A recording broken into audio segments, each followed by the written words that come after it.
Hello and welcome to my first Monochrome Report, one of 12 I'm doing this year. In case you haven't watched the very first video I posted on my channel this year, I'm doing another black and white only photography challenge.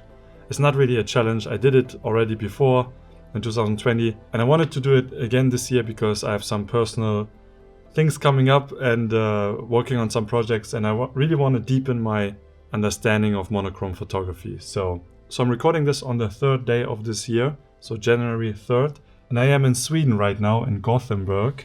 As you can see, it's very winterly here, which is perfect for monochrome photography. Although I just took a photo of the warm light against the blue cold light outside using color. Already failed. But I'm here for Rikard to film a video for the GR4 Monochrome, a promotional film, together with Rikard Landberg, a photographer from Sweden. And he and I, we have been in contact for many years because he's also a GR photographer and I always loved his photography. So I will talk a bit about monochrome photography with him, and he's going to hand over his GR4 Monochrome and I will bring it back home. And that's my mission here. So yeah, follow me along and learn more about how my first black and white month went. So see you. All right, I'm now sitting here with Rikard Landberg, Swedish photographer. We just had a shoot, or we're still in the middle of a shoot. I think we can say what it is because by the time this video comes out, the video about this camera here should be out already. Yes. If not, we will censor it and you will not hear a word. Yeah, I want to talk a little bit about why you shoot black and white. What is your mindset? How does your mindset look like? And I have some questions, so maybe you can give me some advice or something like that. Yeah.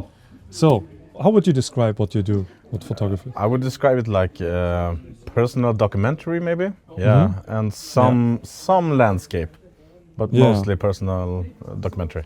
Okay, yeah. And then you take a lot of photos of your kids also. Yeah. And I've never seen you post any color. No. So how long have you been taking photos in monochrome and why? Okay, so it started like in the very early 2000s. I shot film, so I shot Tri-X, and then the prices of film went up and up. So I got the first GR APS-C as a substitute to my film camera when I could not afford the film. And when I first started to play with the files, the DNG files, I actually found out that I could edit the photos to look pretty much like my film photography. So it was a perfect mix, and on that way it is.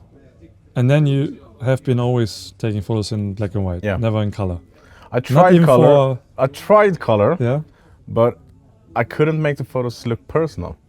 It felt like someone else was taking the photos. It wasn't my photos. Okay. Yeah. Are you even attracted to beautiful color? Not so much? Not when I take photos, no. Okay, but outside of taking photos, you're like, oh, beautiful sky. Yeah, of course. But you never think, oh, I want to take a photo of this to remind myself of how beautiful the sky looked. No. I have this example, and maybe you can show the photo, but once I saw this like really beautiful rainbow, and the sky was so dramatic, and I felt like, why don't I just shoot mixed color and black and white?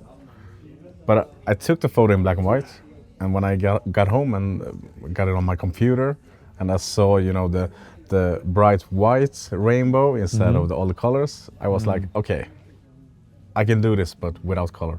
Oh, okay. It's all about light with monochrome.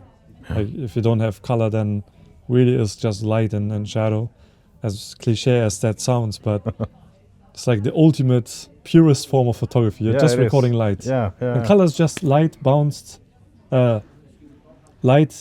off of different surfaces. I think I read somewhere that color is just reflected light. Maybe. Then the thing is also some people are colorblind, so if you edit your photos and you are proud of the colors and you like it, maybe other people will not see the colors in the same way. So that's also a little tricky. Yeah. What about any photography influences? Did any photographer have an influence on you? Yeah, at first it was of course Henri Cartier-Bresson. It was the first one I heard of when I was in school. But later on, Matt Black, you know him? Yeah. He's my biggest influence right now. Yeah. He judged a competition once, and I entered a little series and nothing. So at one point in his career, he looked at my series and he was like, nope, not this one. Okay, but I can see that now when I can see how you might have been influenced by it. Have you ever looked back at photos and you were like, maybe this one, it would be nice to have it in color? No, actually no. I have like 4 photographs in color that stays in color that I took during the period when I tested it. Oh, okay. But other than that, no. What is something you should avoid when doing black and white photography, or something that makes your life as a black and white photographer harder? Like, do you go out, for example, when it's very flat light? Yeah, it depends on what mood I'm after. I think I can work in every light, but one thing that's better in black and white, you can work in harsh lights. I think it's because you like it? Yeah, because you can have something very dark and something very bright. You have the contrast between it. Yeah, a lot of contrast. Yeah, you can have a lot of contrast. Right. Okay. Yeah, I still maybe one day I will challenge myself to shoot high contrast black and white, because I don't like that high contrast look. Yeah. That's why I mostly avoid harsh light. Yeah. I like when something is completely black in the frame, but I always still need the middle tones. You know, I don't like white and black and just a little bit of gray. I like to find all shades of gray. How many shades of gray? 50! Yeah. But also deep blacks and deep whites. Yeah. Someone once said that a good black and white photograph, it needs to go from the darkest black to the whitest whites. And everything in between. Yeah. But I don't agree. I usually stick around grays. I have the darkest black and gray, but I nearly never touch the whitest white. I know people who, in Lightroom, you can go down with the highlight slider. I meant not this slider, but the curve. Yeah. To just make the white points less white. Yeah. And it is a look. Some people overdo it, in my opinion. Yeah. But it also makes it look very high dynamic range. Yeah. Right? I will put links in the description to Rikard's Instagram. That's what you mainly are on, right? Yeah, it is. Yeah. Do you have a website? Yeah. Rikardlandberg.com. Okay. And you have a podcast? Yeah. Fotofolket, only in Swedish. I have 1 episode in English. Who knows? Maybe someday? Yeah. One more English episode. Yeah. Okay, cool. All right. See you at the next chapter of this journey. Monochrome Report update. We're out here in the snow. Yeah. And it's amazing. We love it. But snow is kind of like cheating, right? Yeah. In black and white. Yeah. Everything looks awesome. Yeah. Especially when it doesn't have fallen on the trees yet, so you have like dark trees and the white floor. And you get a lot of empty space, negative space. And even simple things like this line here stand out. I think we just finished also shooting for our video for Rico. Again, check it out if you want to see him work the scene and me film him work the scene. I also have to say it was a lot of fun filming with black and white in mind, because we will do the video in black and white. So I also had a lot of fun framing my clips and doing monochrome videography. So yeah, check it out when you see it, or maybe you saw it already. But now you know that we did it here in the cold snow of Gothenburg. We can talk anymore.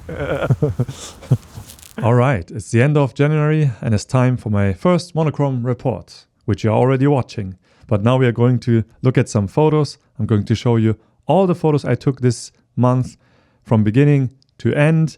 I will discuss the things that I learned taking these photos, things that I observed. There will also be some takeaways at the very end.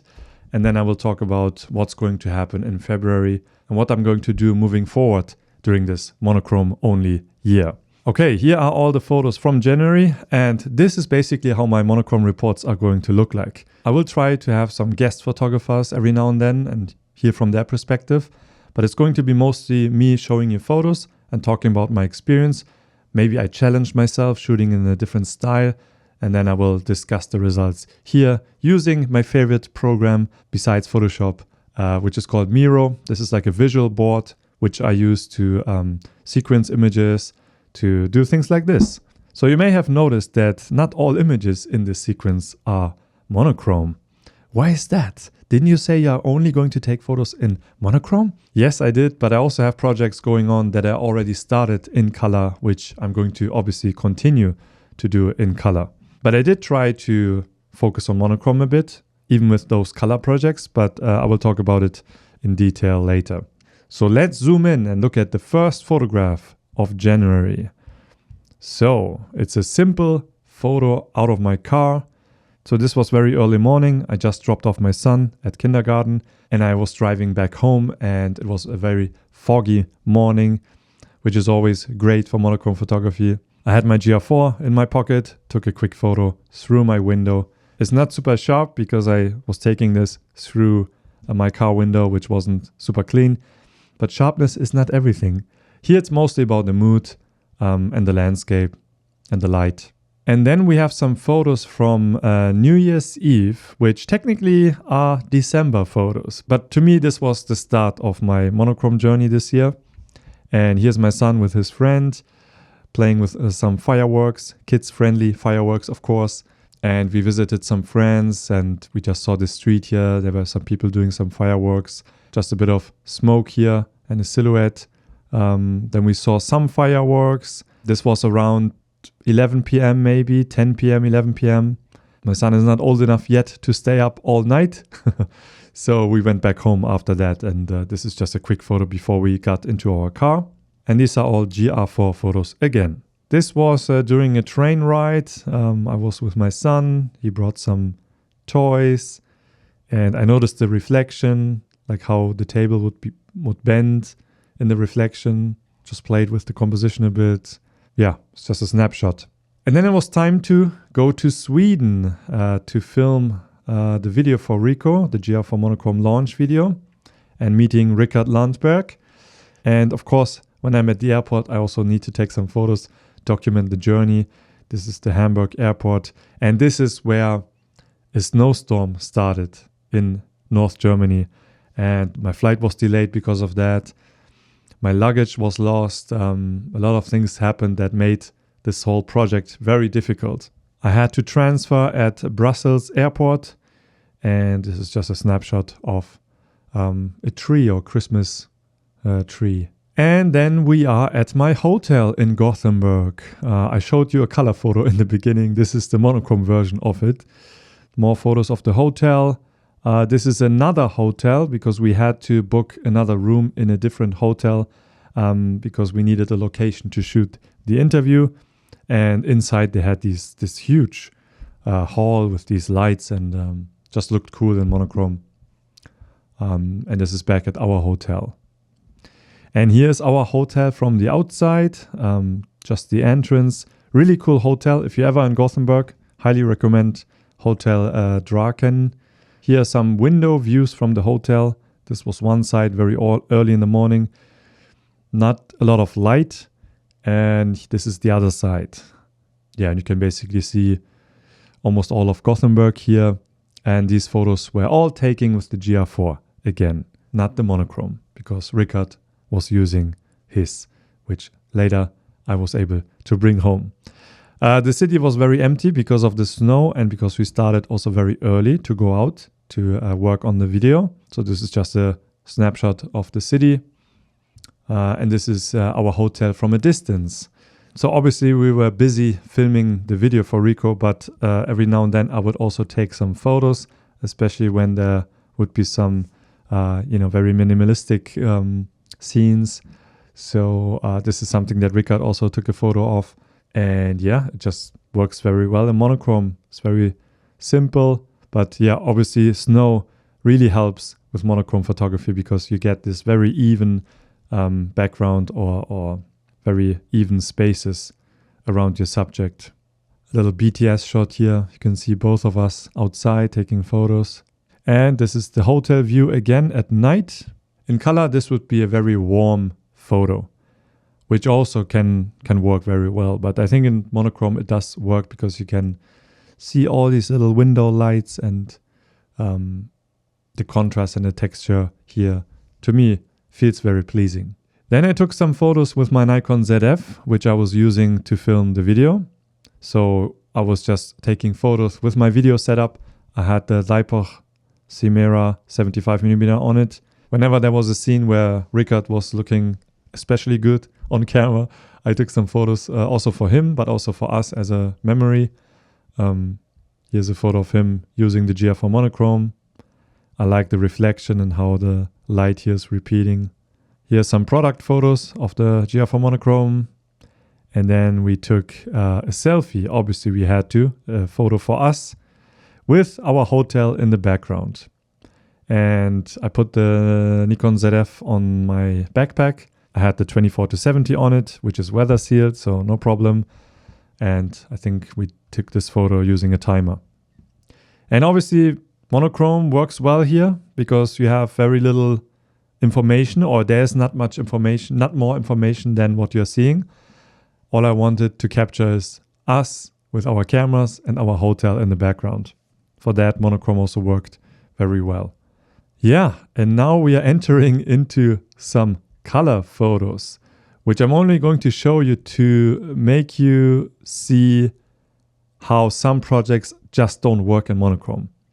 Like this is a project I do on a marksman club in my area. I've been photographing them for over 2 years, and this year we are probably going to end the project. And I went there last weekend to take some photos for them and some photos for me. And this time I focused a lot on details, also using a flash more often. And with a project like this, color adds information that makes it more interesting. In documentary projects, color is often also used to describe how something really looked like. I tried to convert some images into black and white, and if I would have not shown you the color photos already, maybe you could say that these photos still work, but I think once you've seen the color photos, it's pretty obvious that color is a big part of what makes also the photos visually interesting. But I did not take these photos with black and white in mind. I tried for a few photos and it looked okay, but whenever I'm taking photos in color or monochrome, I am looking for different things. I shoot differently. But just wanted to show you that I tried looking at these photos from a monochrome photographer's perspective, but it just doesn't work after the fact because I have taken these photos with color in mind. So then I have some photos where I documented the snowfall in Hamburg, which is very rare that we get this much snow in winter. It used to be like that every winter, but it's becoming less and less. And apparently we had the biggest snowfall since 1978 or 79. So we haven't gotten this much snow in a long time. And you can see how I can't even see the road anymore here. And people were advised to stay home during this snowstorm, but I couldn't resist. I went into the city center. Here are some photos from Hamburg. And there were very few people out, some travelers, but a lot of people decided to stay home. To be honest, the snow wasn't that crazy that, it is like a dangerous level of snow. But I can understand that some people chose to stay home. And it was great. I brought my Nikon Z7 with me, with the 24-70 again. And this time I also had the GR4 monochrome with me. But most of these photos here are from the Z7. If there are any GR4 monochrome photos, I will let you know. But yeah, the city felt completely empty, ghost town-like. And it was a very cool experience seeing my city in this way. I just came back from Gothenburg where it was also snowing, but I already had an idea that it would be snowing in Gothenburg, but seeing my city also covered in white was definitely special. And I wish that I had more time going out more often. I went out maybe 2 times or 3 times, and there wasn't much action in the city. I would have loved to see more people doing some weird things, or little details that you normally would not see. This is in front of a library. This is also where I park my car when I go into the city. And these 2 figures are always in front of the library. And I thought this time it's kind of funny because they look like they're freezing because the shoulders look like they're up. So I thought I definitely need a photo of that. Now we are back in the city center. This is the Town Hall Plaza. This was shot using the GR4 monochrome. And it was so white that everyone who was on the plaza just became a silhouette. Even with my eyes, it looked kind of like this. There were some snowmen and there was a Korean tourist group that enjoyed the day out and took some photos here. This is the Z7 using my zoom lens and doing more of a compressed urban landscape kind of photo. And Hamburg just looks so beautiful when it's raining and also beautiful when it's snowing because of the architecture. The city is not very colorful, so it lends itself very well to monochrome photography. Here are some more detail photos of the city. And these are GR4 monochrome and Z7 photos mixed. And I don't know if you can tell which one is which, but I also edited them a bit differently. And someone here left a beer bottle on the table, which I thought was a cool little detail. This is a famous statue in Hamburg, Zitronenjette. If you touch her finger, which is like a golden finger, then apparently you will get some luck. And saw her covered in snow, had to take a photo. Then I saw these pigeons here, probably warming up because there was, ventilation. There was some warm air coming from down the metro station. And they were all gathering here, which created also this contrast between cold and warm and snow and no snow. I thought that was a cool detail and I was very happy to find this.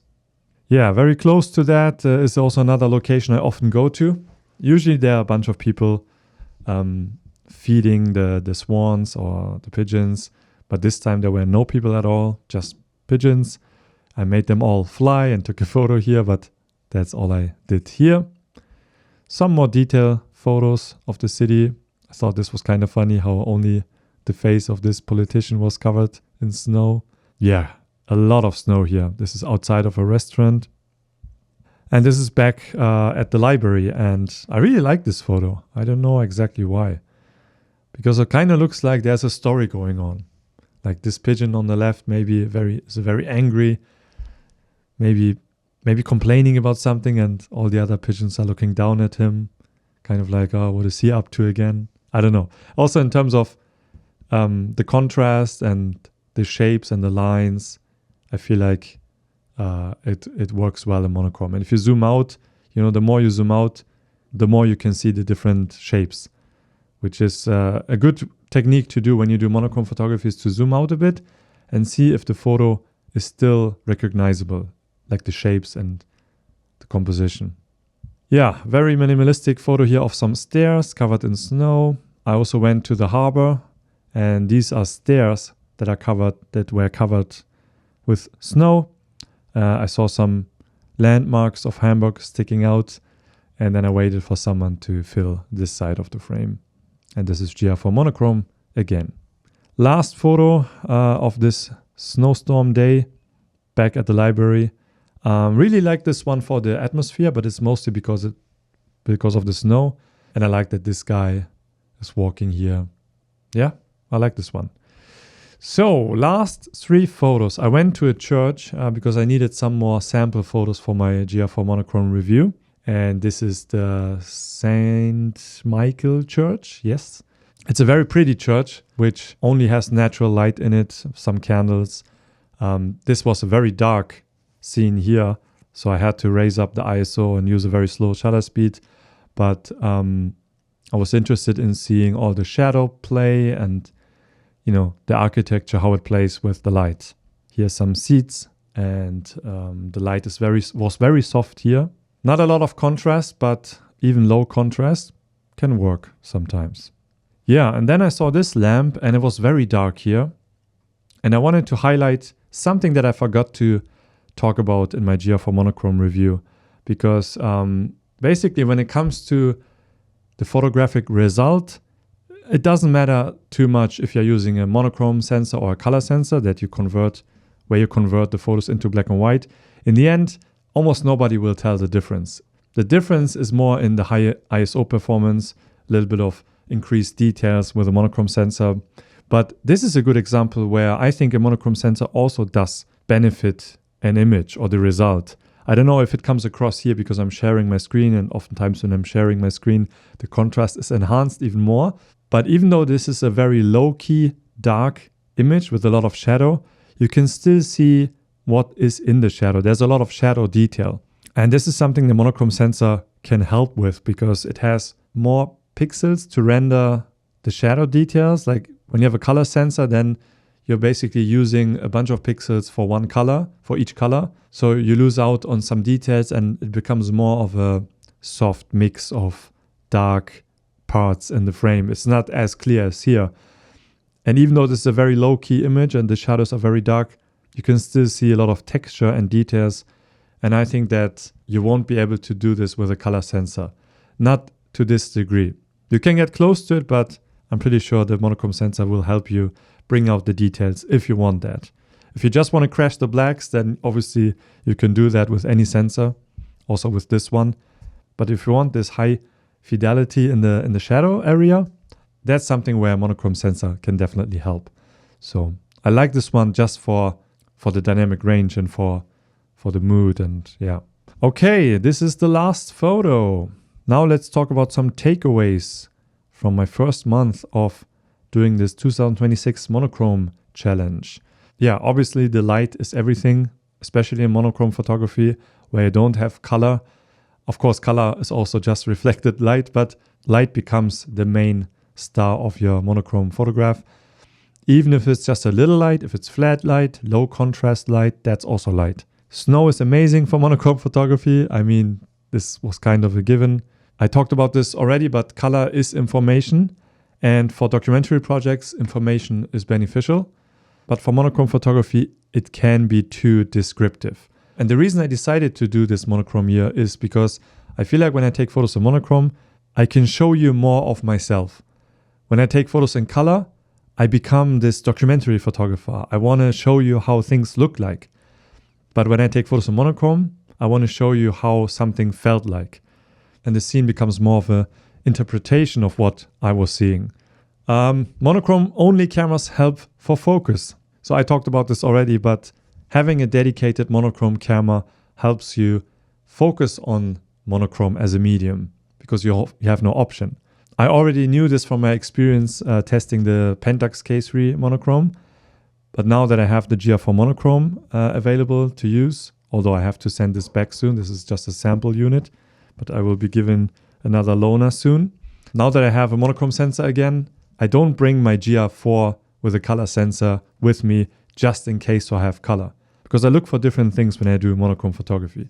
If I would bring a color sensor with me just in case, I would start to think about potential scenes to photograph, or when I see a color, I would think about this other camera in my pocket, which is a distraction. So more than the image quality, it's actually the focus it enables you that I think is a selling point for a monochrome sensor. And speaking of monochrome versus color sensors, it doesn't matter what camera you use when it comes to the final result. Unless you're really nitpicking about shadow details and maybe sharpness, resolution, high ISO performance, you don't really need a monochrome sensor to create beautiful monochrome photography. Again, just look at all the great monochrome photographers, Sebastião Salgado. He doesn't use any monochrome sensor. I think he's using a Canon DSLR still, or maybe a mirrorless camera. And I think he's creating negatives out of his digital files, then scans them to get that analog look, if I'm not mistaken, which is very fascinating. And I might want to look into that a bit and find out if we can also do that. But he doesn't seem to benefit from a monochrome sensor. If a color sensor is good enough for him, it should be good enough for us as well.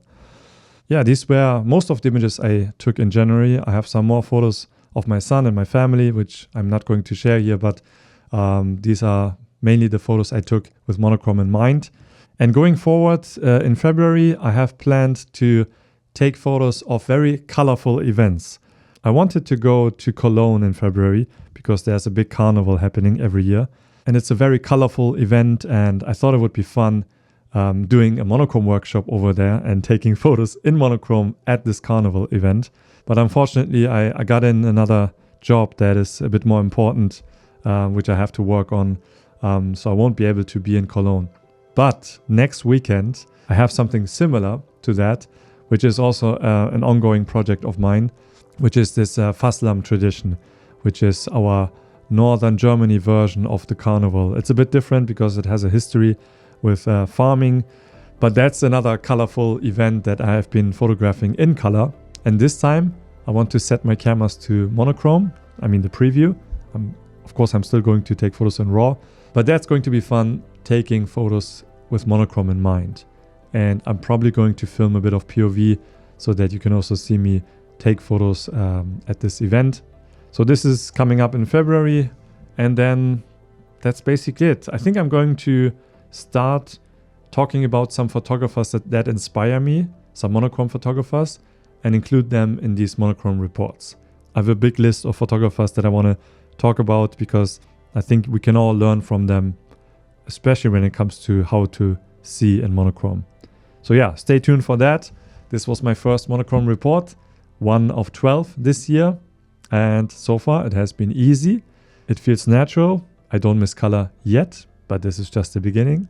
So let's see how it's going to continue. If you have any suggestions for things to try out, photographers to follow, let me know or let us know in the comment section so we can all learn from other photographers as well.